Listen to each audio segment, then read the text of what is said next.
Hello, welcome back everybody. If you clicked on this video, it's probably because you're looking for some static balance activities, and this is the right video for you. You're going to want to start off on a firm surface with 2 feet together, right? 2 feet together, and then from there you're going to want to change your eyes and head rotation, and then you can change your base of support or your stance, like tandem stance right here. Feel free to make the feet wider, have them stand on the balls of their feet, have them, have their feet at more of an angle, not just heel to toe. So feel free to change this up a lot. It's going to be very important to challenge that center of gravity. Developing a rehab program that includes exercises for improving balance and that proprioception is going to be vital for the successful return to competition or for life, work, and sport, for any injury really. The reason why is because whether they suffered an ankle sprain or some sort of shoulder injury, at some point between the body's center of gravity and base of support, there was some sort of disruption that was caused. We've all seen people with an ankle injury or even a shoulder injury limp after they walk. And sometimes after they recover, the tissues heal, they kind of retain some of that limp. And so we need to be able to challenge these reflexes back to function normal again. Perform a couple sets of these exercises for about 15 seconds. You can progress to 30 seconds. Once they're able to maintain their breath and maintain some more stability, mastery of each position, then you can progress them to the next one. Other key things to know are make every position, every exercise safe, but also challenging.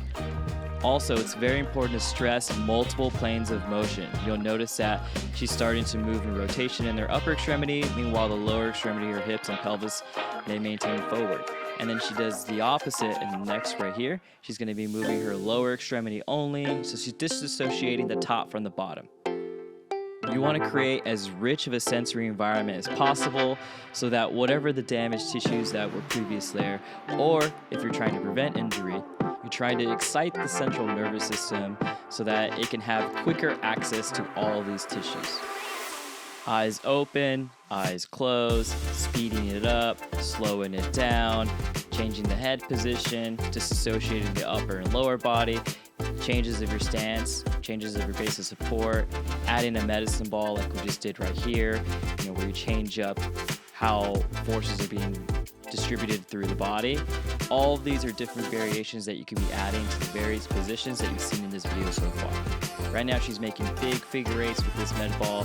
You can have her make small figure eights with the med ball. You can change up the base of support, eyes closed, eyes open. There's so many great things that we can get really creative to do to help make this as close as possible to an environment that our people are going to be returning to, whether it's life, work, or sport.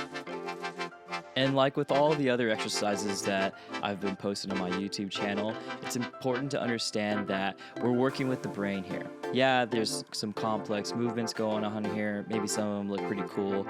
But what we're trying to do here is create a safe environment for the brain to understand that it's okay to have your foot on a slant and your weight shifted back like what's happening right now in the video. It's a safe environment, so we want to create as many successful repetitions as possible so that we can prevent this pain memory from previous injuries so that they can begin to explore their normal movements when they return to their life and their work or their sport. So it's important to understand that when we address poor movement patterns, that static stability, static balance must also be occurring. We address these things with a firm understanding that they must be reconstructed as a behavior, not just as a mobility or stability exercise that we do on the table. So you have to get everybody in standing. Every single person that is injured, that comes into the clinic should be doing some form of balance training.